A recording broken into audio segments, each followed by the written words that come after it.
when the copper age comes, then Ravan enters. The 5 vices come into action. And when we start operating under the influence of the vices of lust, anger, ego, attachment, greed, then we start creating sanskars of lust, anger, ego, attachment, greed. And then these sanskars, they kind of chain us. Yes, so let's say that, earlier also in Satyug and Treta Yuga, we worked, right? But when the sanskar of greed enters, then you start working for reward.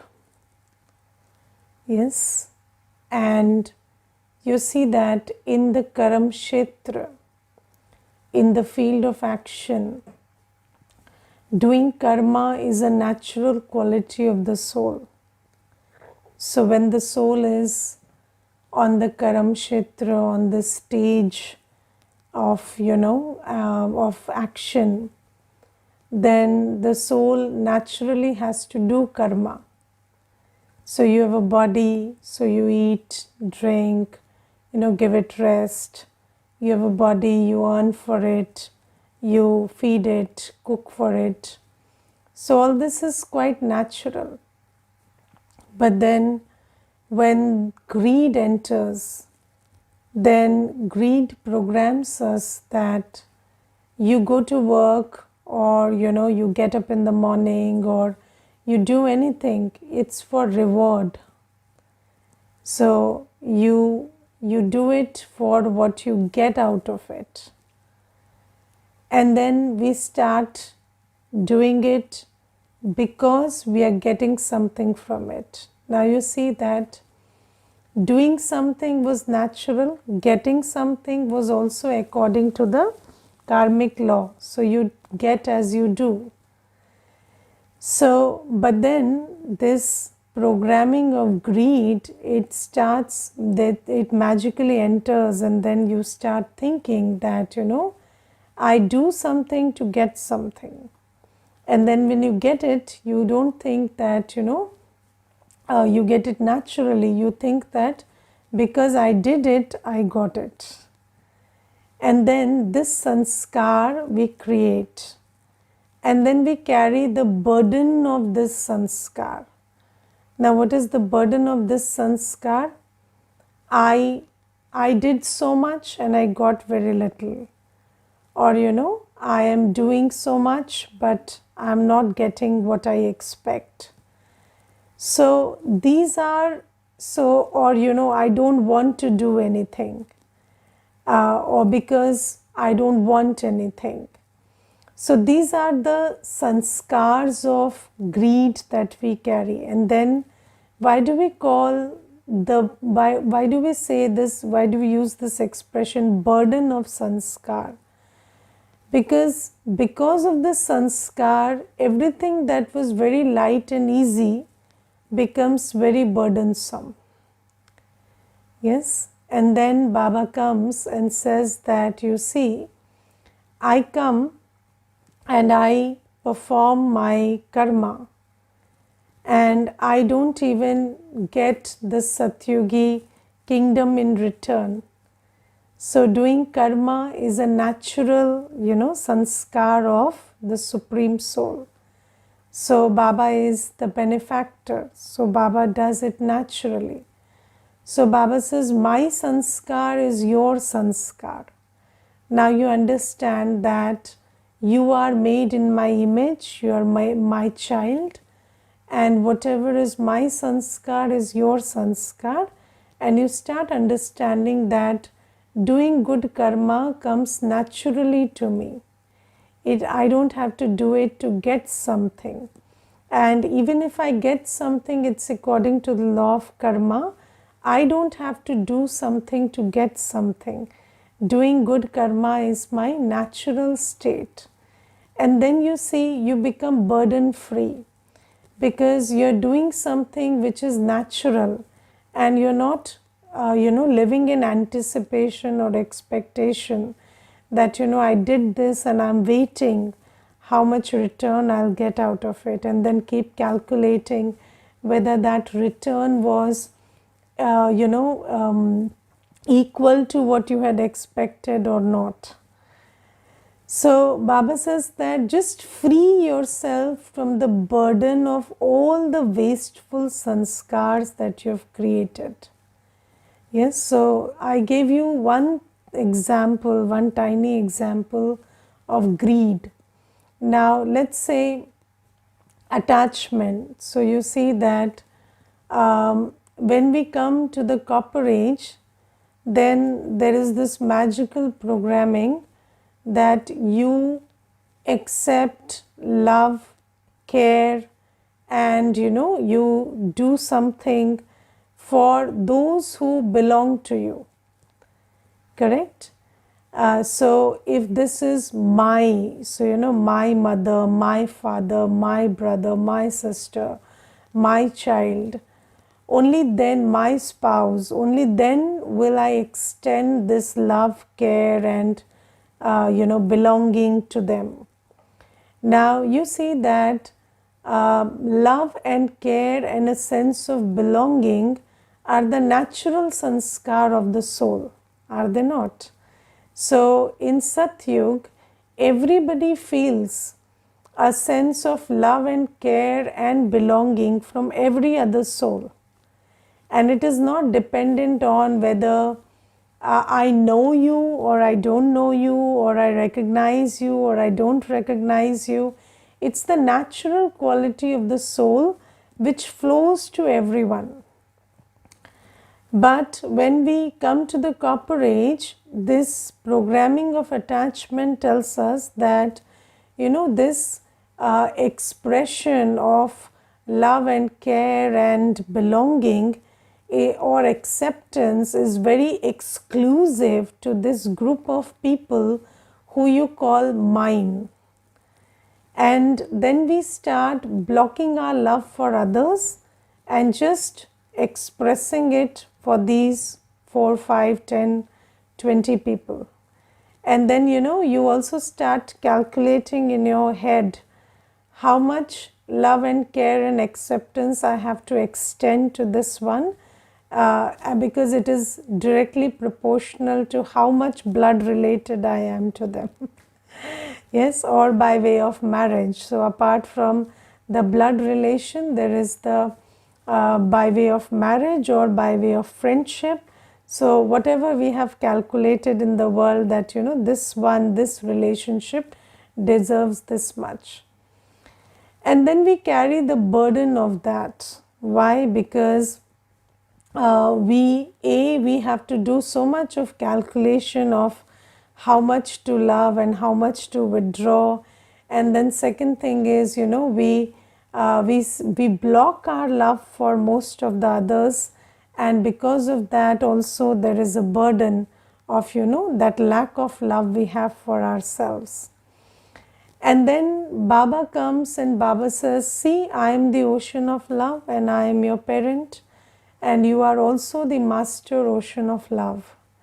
And you don't have to calculate at all, or you don't have to. And then sometimes you, in the Ravan Rajya, it is very magical that you sometimes feel guilty, or you regret being loveful and being nice. So sometimes we are programmed so interestingly in the Ravan Rajya that suppose you have been nice and loving and caring to someone, and then that someone doesn't do something as you expected them to do. Yes, and then you give it many names. You say I was betrayed, or I was cheated, or somebody just duped me. So you use these expressions.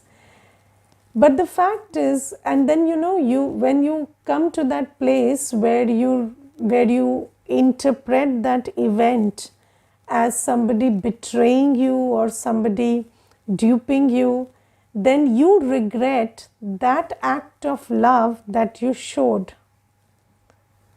Yes, and you say, I was so nice to this person when they visited. I even offered them water and tea, and I made them, sit down comfortably, and I asked them how they are and how the children are. And see, this person didn't deserve any of this. So you see, you carry so much burden of this programming of Ravan Rajya, and that which comes to you naturally, you also regret that action because of the programming of Ravan. But Baba says that suppose that when you realize that it is your nature, it is your quality to extend love, to extend that feeling of acceptance, belonging, and care to every soul, then you never regret it.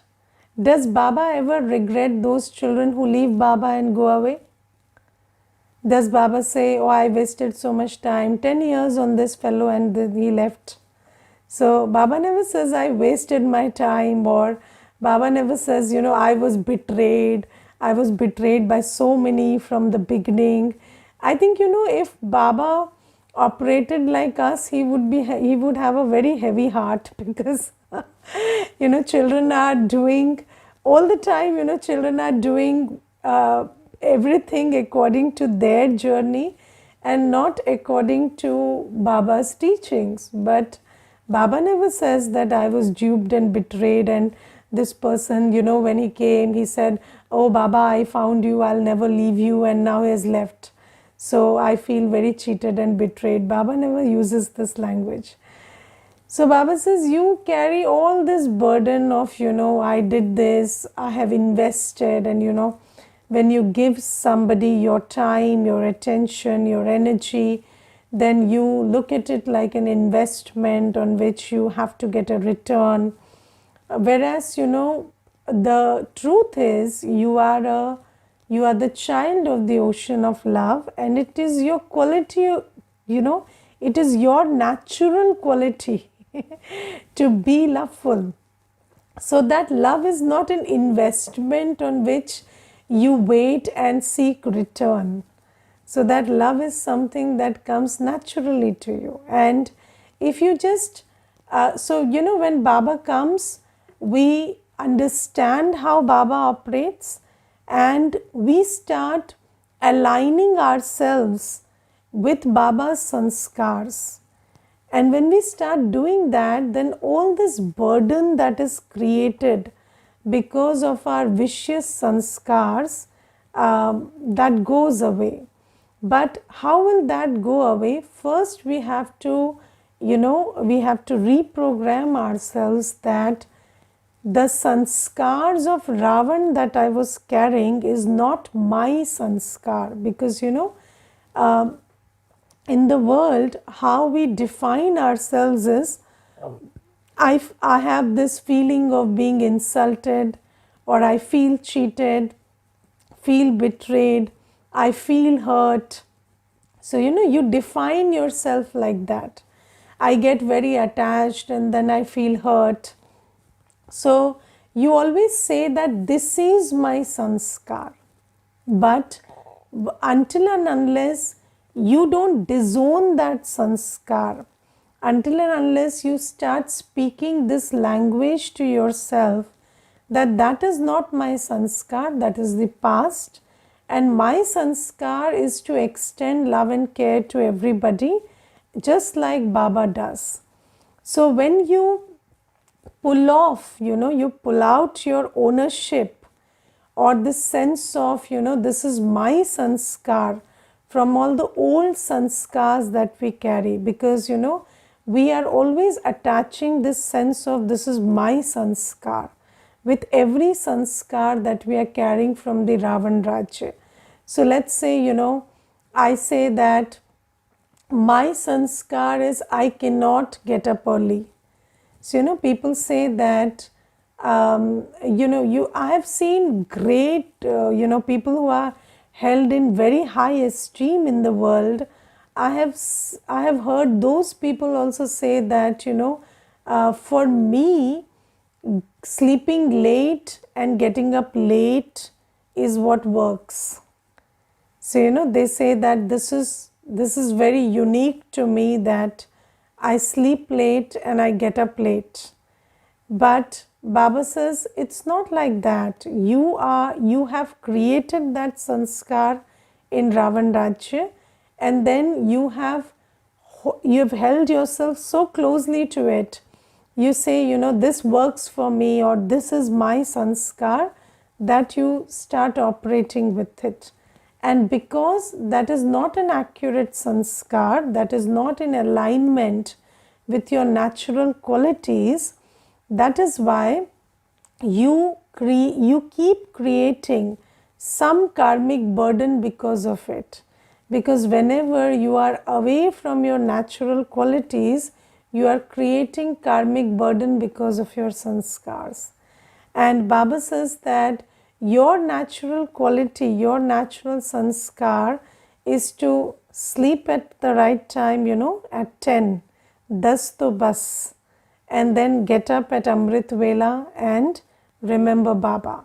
So Baba says, but when you start saying, no, that may work for thousands of people, but for me, this is my sanskar, then you will carry the burden of that sanskar, and that sanskar will also pull you, because you have attached this sense of my to that sanskar.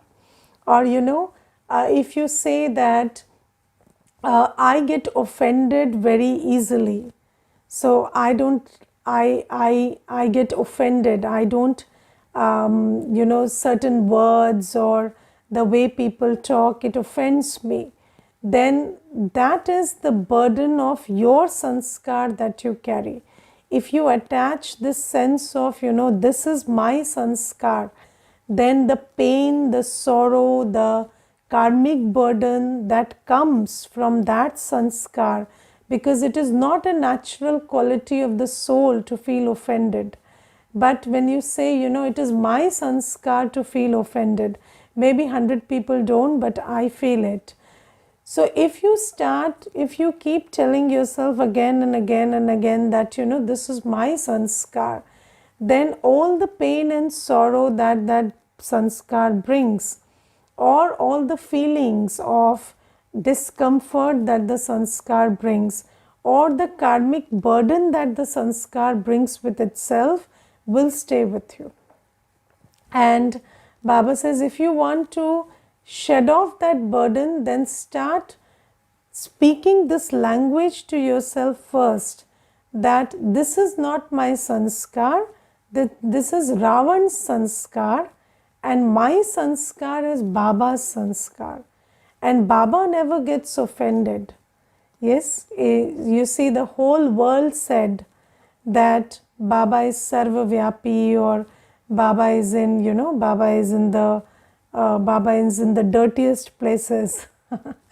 But Baba never got offended. So Baba says, it is not my sanskar to get offended, and it is neither your sanskar to get offended, and everybody is welcome to their opinion.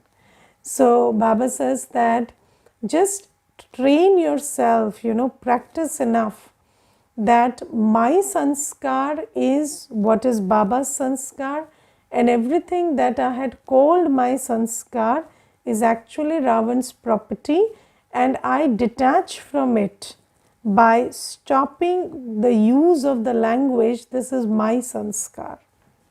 Okay.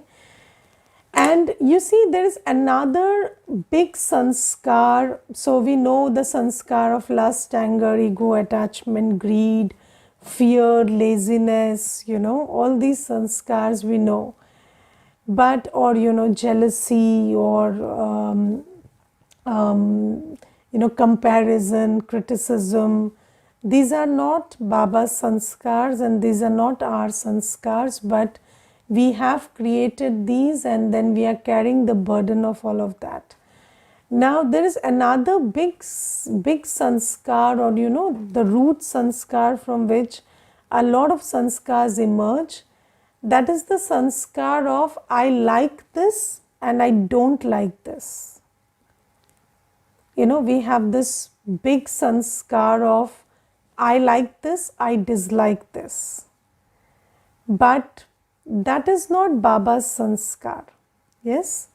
Does Baba ever say, I like this and I don't like this? No, Baba says that, I like every scene of the drama. I like every child. So, I like every event. I like every second. So, Baba never uses this, Baba never has this sanskar that I like this one and dislike that one, or I like this thing or I dislike that thing. So you see that Baba loves everything in totality. Yes, and then you see we have this sanskar of, so where does it start? It starts with I like apples, I don't like mangoes, or I like blue, I don't like green. So you start saying these things, but until then also it doesn't cause a lot of problems. But then sanskars, they have this interesting method of just increasing themselves, so they don't die, they increase day by day. So then you start, I like this person and I don't like this person. And I like this situation and I don't like this situation. And people say, I don't like summers, I like winters, or I don't like rains. But then do you understand how much burden you carry of this sanskar? Because the moment you say, I don't like something, you are creating so much of chaos within yourself, and you are taking yourself to a place where you don't have good feelings, you don't have a good attitude, and all that because of this sanskar of I don't like and I like. And what is Baba's sanskar? Baba's sanskar is, it is what it is and it is great. So Baba never says that, this is good, this is bad, this is, proper, this is improper. Baba says every second is different from the other. Every soul sanskar is different from the other, and everything is accurate. So Baba uses this expression accurate. The drama is accurate, everybody's part is accurate. So Baba never uses this language, I like and I don't like. Or, this is good and this is bad, or this is loss and this is gain. So, so Baba uses, this language only for very particular things. Like Baba says that when you now become a yogi, it's for gain. And if you lose this time, if you lose the Sangam Yogi time, if you lose the Sangam Yogi resource, that's loss. So just we have to take that sanskar from Baba and change our vocabulary of gain and loss. And Baba, like and dislike, Baba never says. Baba never says that, yes, sometimes Baba says that I like yogi and jnani children. So then who do you also like? Jnani and yogi children, yes. So, when I remember, there was this one time when somebody said, even with you people, you don't treat everybody equally. So I said, who do we treat more? So he said, those children who come every day and they are very obedient, and you people also love them. So I said, God loves them also. How will I stop myself from doing that? So Baba also says, I like those children who follow Shrimat. I like those children who, who do tapasya and who are yogis, or, who are gyanis and who imbibe knowledge in their actions. So Baba says, yes, you can say that, I love, you also like those children. But Baba never says, I don't like this one. So, Baba has this, yes, this subtle preference for the other kind, but Baba never says, I don't like this other one. Baba never says, I hate these children who don't become yogis. So, that's not the language Baba speaks. So, Baba says, just, when you start reading the Murli every day, you start understanding what is Baba's sanskar. And when you start aligning your sanskar with Baba's sanskar, then you shed off the unnecessary burden that you carry because of the sanskars we bring from Ravan Rajya. So this is something. And then Baba says that if you do that, then you will transition into an angel.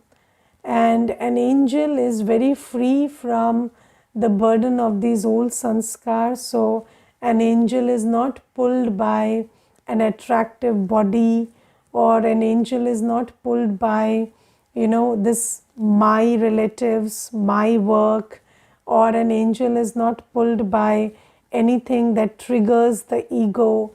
So Baba says, then you also, you will stay detached and flying above in all the situations just like an angel. So this is all about giving your burden to Baba and taking off the burden of our old sanskars and old habits. Now there is another thing. So the Murli. So I just discussed the blessing or the Vardhan, and the Murli is, of course, the Murli has a lot of things for discussion, but we will take just one point. So the thing that Baba is underlining today is that we have to go back home and come to the pure world. Yes, so because you see, there is this things that your qualifications or your activities will be in accordance with your aim. Jaisa lakshya वैसे लक्षण. So when we come to Baba, we come with several aims, right? So some people come to gain health, some people come to gain wealth, some people come to gain, good relationships.